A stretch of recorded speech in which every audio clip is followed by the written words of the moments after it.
Or sometimes I catch you from a certain angle and I despise you. Or sometimes for a while I wish you weren't in my life. Or sometimes you bore me. Or your flaws have been driving me to despair. And yet, while saying something like this puts a relationship at risk, saying nothing is not unproblematic either. We can't go through love being simply polite. Our entire emotional system goes numb when we have to keep a lid on a gigantic lie. Emotions that haven't been expressed tend to end up simply being acted out. It seems we can't easily either say nothing or something. It would help hugely if society were to give us a better picture of love that prepared us at a collective level way before this or that lover was in question for the legitimacy of ambivalent feelings, including anger, disappointment, and disloyalty, and reassured us that we didn't need to panic at such feelings' occasional emergence, that they were likely to pass and were generally just a sign of two people getting very close.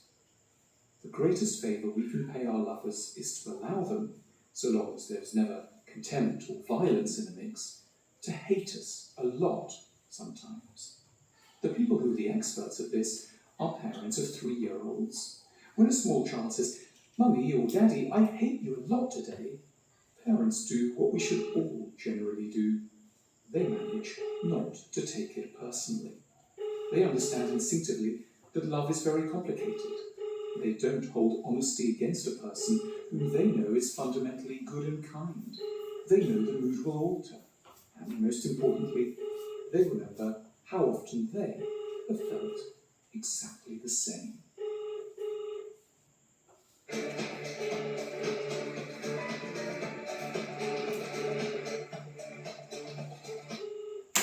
So, you're in a rut. You're not a lazy person, but the dishes have piled up, the unwashed clothes lay in your room. You lack the energy to do it. You're spending more time in bed, and I'm willing to bet it wasn't always this way for you. As you're laying there, you might be thinking, what is wrong with me? Like, why don't I have the energy? Why am I in this rut? We're going to fix that in this video. We're going over 3 action-based steps to pull you out of your ruts. Before we begin, I want to tell you about one of the biggest ruts of my life. I don't normally share this one, but I want you to know that I've been where you are, and these steps actually pulled me out of it. Rewinding to my early 20s, I had just gotten my first apartment, 1960 built, probably asbestos-filled Seattle cold grunge apartment. I was post-college, I wanted to be an entrepreneur. I was fully bought into the grind set, hustle culture. I had some early success enough to move out of my Meron basements. daw sila lahat ng sinabi niyo. Tapos DTI daw po yung kanilang bangko. The business numbers went up. Yes po. Yes po, mayroon daw silang Central Bank approval, saka mayroon silang ready, willing, and po. Tapos ano po, mayroon po. Dali lang, ano ba yung sinabi pa na isa?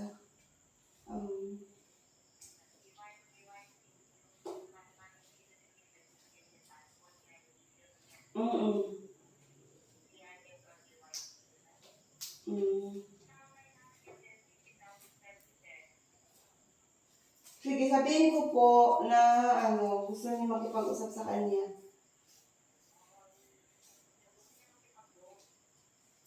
Oo, sige po, sabihin ko po.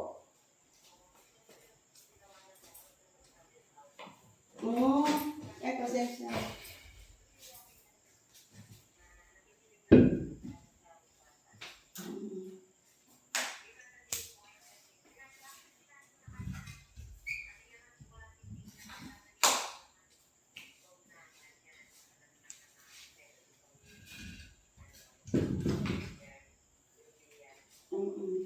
Hindi, mayroon daw po.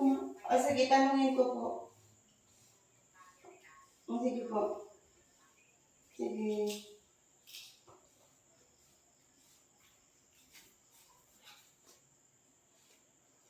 Had the best year ever, and how everything was up. And he was talking about self-improvement ideas and things that I really was passionate about from day one. Ma'am Del, ask mo daw kung magkano ang kailangan nilang i-receive. Opo, kung hanggang magkano ang kayang i-receive nung traders nila. Wala. Wala.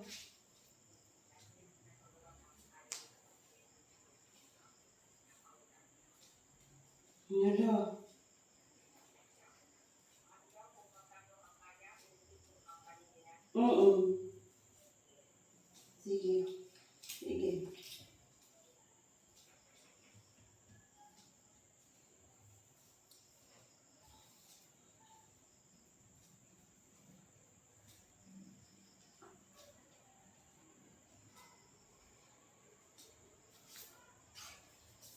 Just start asking, who do I need to show up as? Who do I need to become? And that's when I pulled out the journal and I wrote out everything, down to a T, from the dream lifestyle, the relationship I wanted to be in, where I was living, how I would feel on a day-to-day. And as I closed the journal, for the first time in months, years, I was excited, I was motivated, I had clarity, I was energized. That journal entry I still have to this day, and that literally is the process we teach people in our Metamorphic program to pull themselves out of ruts, to reinvent themselves. But the other thing I did that I'd recommend you do, never leave the sight of a goal without doing something towards its attainment. Because everybody wants more money, everybody wants more happiness, everybody wants a dream body, but who's actually gonna bridge the gap between where they are and where they need to be to get there? And so when you start taking action, even if it's small, you get the momentum on your side. And so that month, I made big moves, literally. I packed up everything. I bought a one-way ticket to Scottsdale, Arizona. Literally within 30 days, I was out of my apartment. I was in a new one here. And within 18 months of making that big leap from going in that rut, I had 4x my business. I was in a new relationship with an awesome, amazing woman I'm still with to this day. The YouTube channel went from like 100,000 to like 500,000 subscribers. It was everything I wish I had when I was shivering there, watching that blank cursor over the pages document in that Seattle apartment. That's my story and why I'm so passionate about this subject for you. And I know it's possible for you. The point here is literally take out your journal, or write in your phone, however you want to do this, record a voice memo, and start creating your dream character. Just like a movie or a game has characters before it unravels, well, they design them before they build the whole movie around them. Do that for yourself. Focus on who you need to become, that 2.0 version of you. And don't leave until you get really excited about it, until it feels real, until it feels like that version of you is super motivating. And watch how fast that vision starts to influence your actions, and you get there. And that, by the way, is literally what we do in the first 14 days of our Metamorphic program, where we design that same process that I did. I show you how to do that for yourself. So if you're interested in that, I'll link down below where you can speak to one of our coaches for free, see if we can genuinely help you where you are. Tony Robbins, the legendary coach, he tells a story of working with a professional athlete who was at the top of their game. Wait, there's more! At the Jollibee Beach Mango Pie, to every bag meal for only 30 pesos. Mahirap hindi maramdaman yung alaga at suporta ng mga taong nakatrabaho at nakilala ko sa inyo. Natural sa kanila yung pagpapaabot, pagpaparamdam ng alaga. They want you to feel better, be better. It's a very selfless act. Yung alaga nila, yung alaga na ma-associate ko sa more than the physical na alaga. Reminds me of warmth, the feeling of being home.